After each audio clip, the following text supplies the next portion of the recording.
Howdy folks, welcome back to the channel. More time than money. Today we're working on this little Mercury 15 horsepower. It's a '08. The guy that I got it from says it just does not want to run, idle too high, will not idle at all. Once you bring it back down to idle, it shuts off. So I'm going to say it's bad gas. We'll go from there and we're going to tear the car apart, see where it gets us. Stick with us.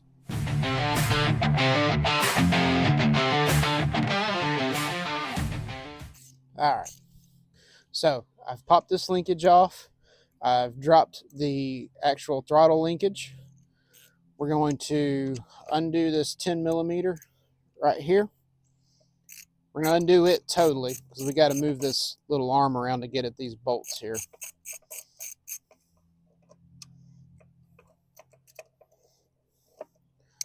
Try not to drop your bolts down in the bilge down here.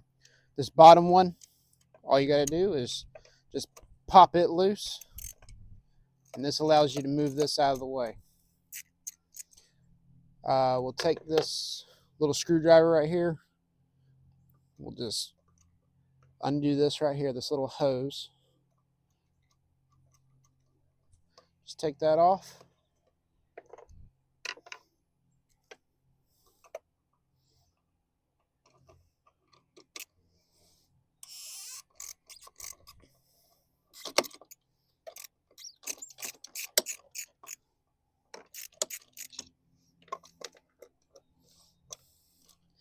I could use my impact on this, my little drill, but I figure I'll do this the hard way and show y'all that it's pretty simple regardless. You don't have to have all the fancy tools to do this stuff. You just have basic hand tools.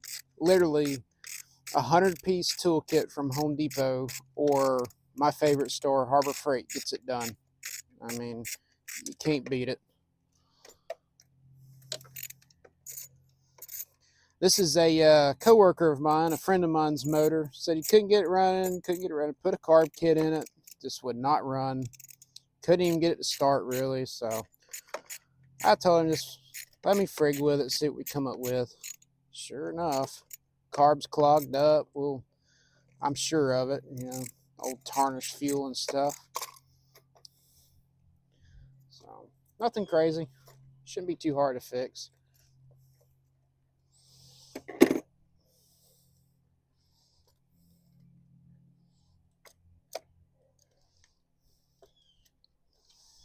These bolts are going to slide all the way out. Be careful, there's a spacer washer in here you need to keep track of. Right there. And just put those upside down in the pocket. It's a top pocket find, as the Oak Island Australian guy would say. Guy's so weird.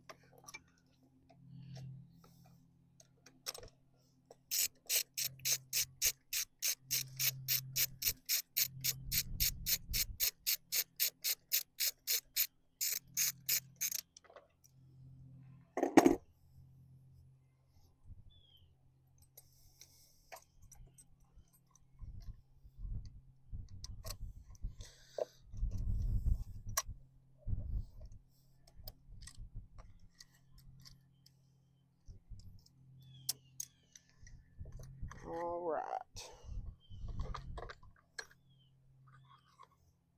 This all comes out together, so be careful not to lose any pieces. As I'm sitting here about to. Bolt goes in there. Plate goes in here. Keep track of all that. Pull your fuel line off. And we're going to go inside the table. I'll meet you in there. All right. Let me clear this nasty bench off here. I got shit everywhere. Turn this fan down so you guys can hear me here. I don't need that high. It's actually not too bad out.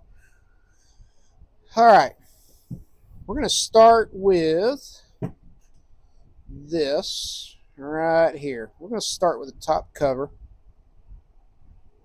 We'll take this off. Just double checking everything, spraying it out, making sure it's good.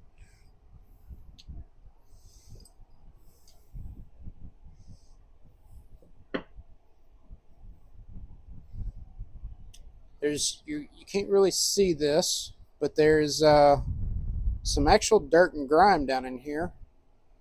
Let me try to get it out of here with this starting fluid stuff. I don't have any carb cleaner on me at the moment.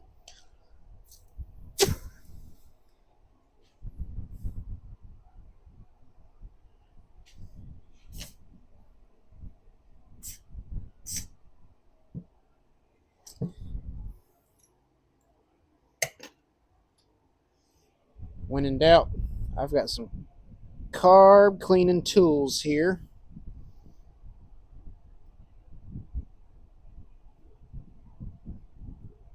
All right.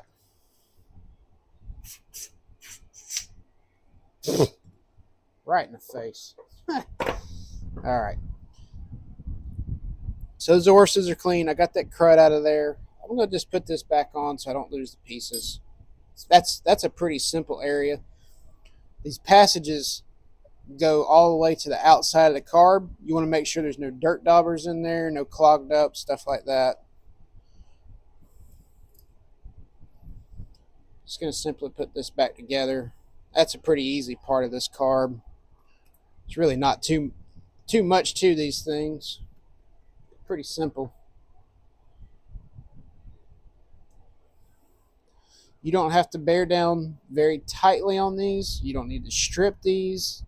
There's a rubber gasket in there for a reason. You want to make it tight, but you don't want to overdo it. Pretty simple. We're going to go into the float bowl now. There's 4 screws here.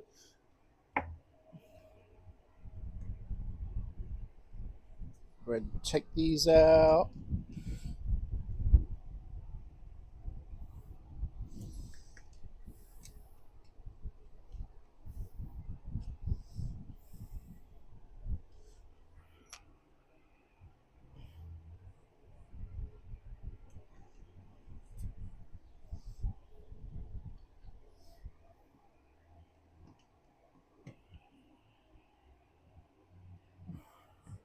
Man, those were in there.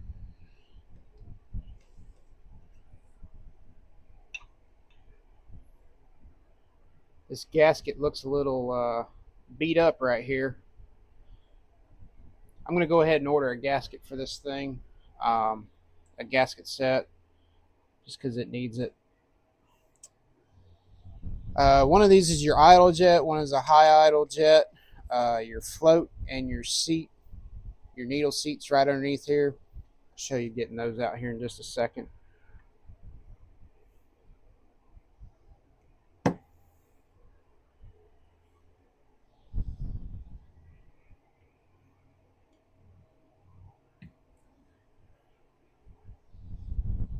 Just like that.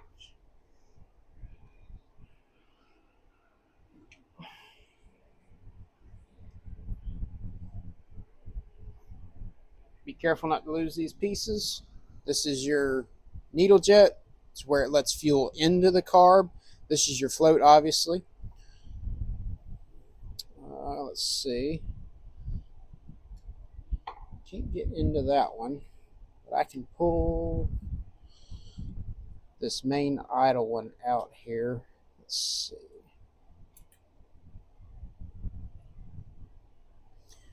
I don't know if you can see this or not, but each one of these little holes needs to be free and clear for this thing to idle right.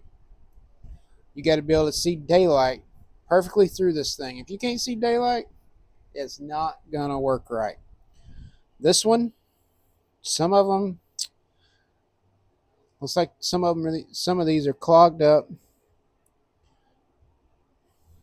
And I may not have a thing small enough to go into that. It's pretty small.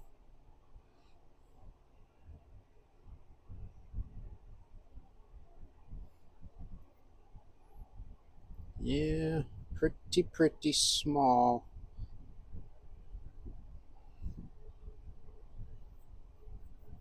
What I can do is I can use this bristle side and run it through there. That's going to clean that up. Look at there. I can see daylight through that now. Just that easy. Hold that right up to the light there. I can see daylight through every one of these holes now. Can't beat that. I'm gonna go ahead and pop that sucker back in there, just like that. Put that cap back on.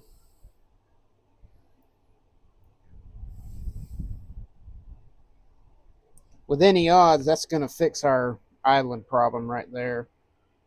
With any odds. Could be wrong. Been wrong before, but just saying.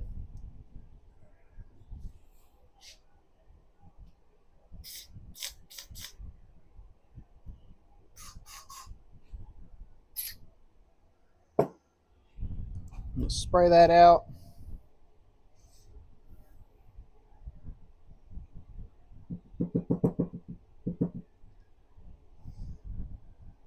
Alright. Let's see here. Where's my cap for that other one? I'm going to put that cap back on.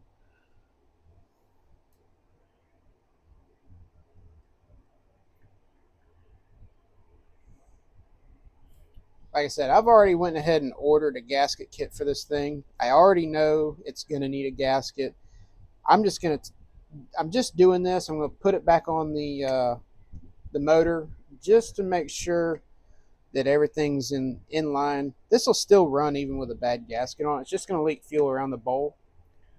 So best thing to do here is just try to tighten it all back up, and you want to make sure your float's level here. It's parallel with the base of the float bowl, which this one is. These don't have any adjustment on it, which is very odd. You couldn't adjust this if you wanted to. I don't understand that.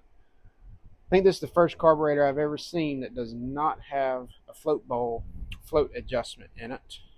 It's kind of odd. But regardless, in these float bowls where the fuel comes in, you'll notice this little filter screen right here. It looks kind of gummy and crummy. Probably wouldn't hurt to throw a little bit of stuff like that on there. And that dislodges any crud that would be on there, which is pretty good. Make sure your gasket's on there nice and good.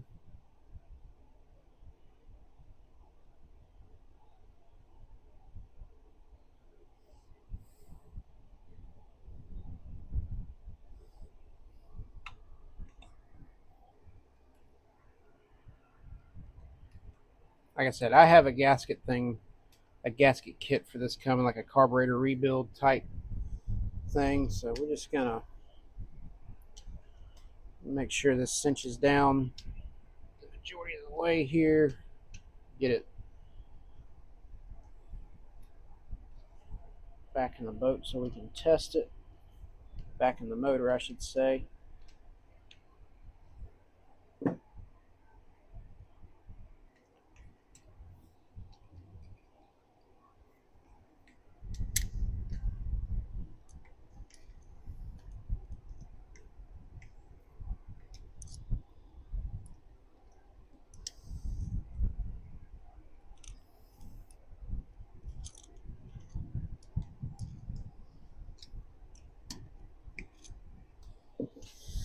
All right.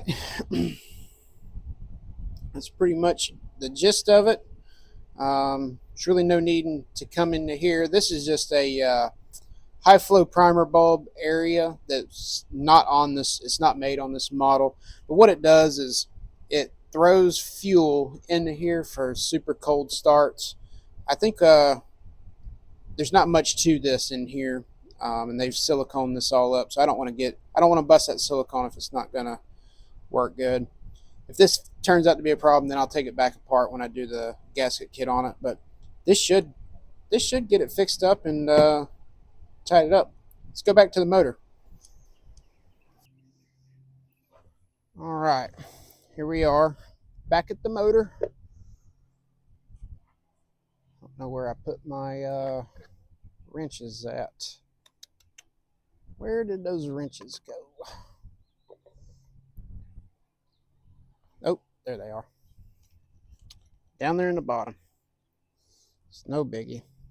All right. Let's see here. Let's get this orientated right here. All right, so that goes like that. And this goes like that. Yeah, maybe. Come on. Come on.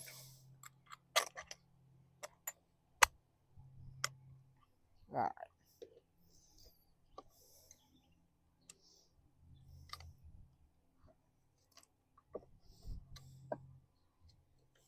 Remember, there's a little O-ring gasket in here.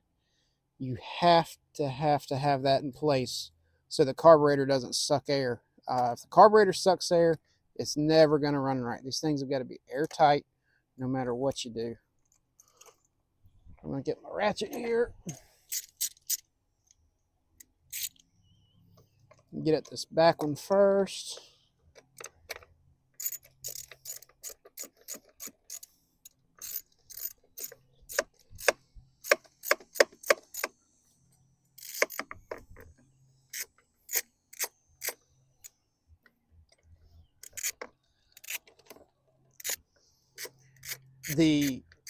There is no nuts on these. They're threaded into the actual intake manifold here. All this is pre-threaded, no nuts. Just want to cinch one side down, not tight, and then we'll go this side, we'll cinch it down. You don't want to do anything tight. You can see the bolt coming through over here. That's all threaded.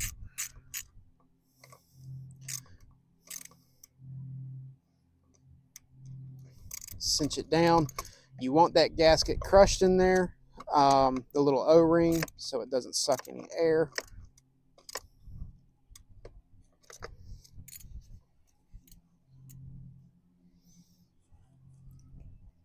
All right, so we need to put this back in place here. So I'm going to take it off the ratchet, put the little nut in there, and I'm going to hold the nut while I thread this into here, right like that.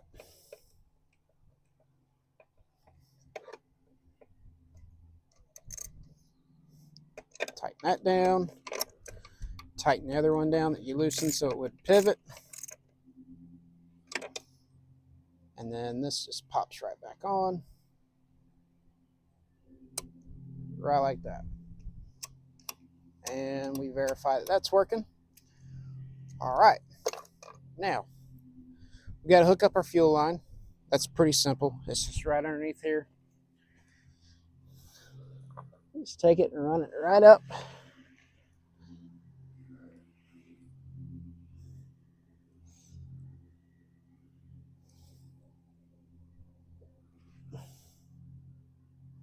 Right up on there. Right like that. I know you can't see that, but it's okay. It's there. All right, we're going to take our linkage. We'll pull that up like that. And thread it into a little hole. And bam. We're going to let that fall and bring it back down to where we had it marked.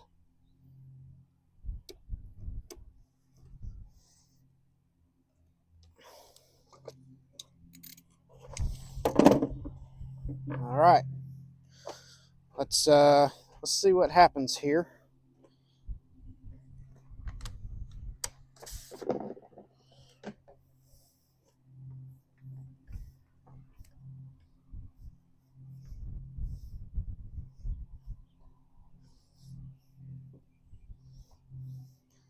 This is not an official setup here. Just trying to make something work with what we got here.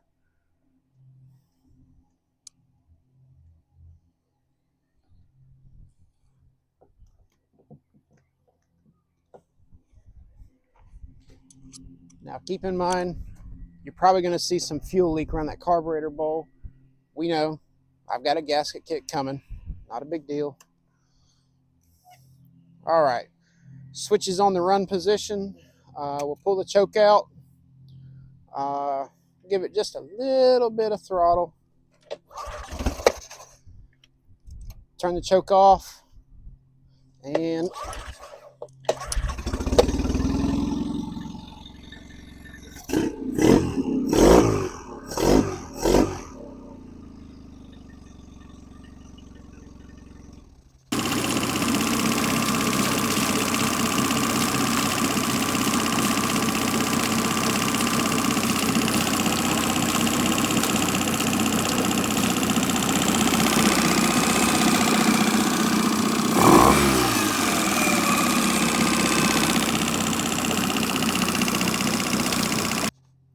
voila, we got a good running motor again. There was junk inside those jets. That's all it took was just spraying that out. I may adjust the idle air control valve. It seems a little low, like it's maybe starved for a little bit of air. I'll try to adjust that a little bit once I get the gasket kit on. Other than that, looks like it's going to run pretty good. If there's anything else y'all want to see like this, comment, let me know. Until then, like and subscribe. We'll be back at this again. See ya.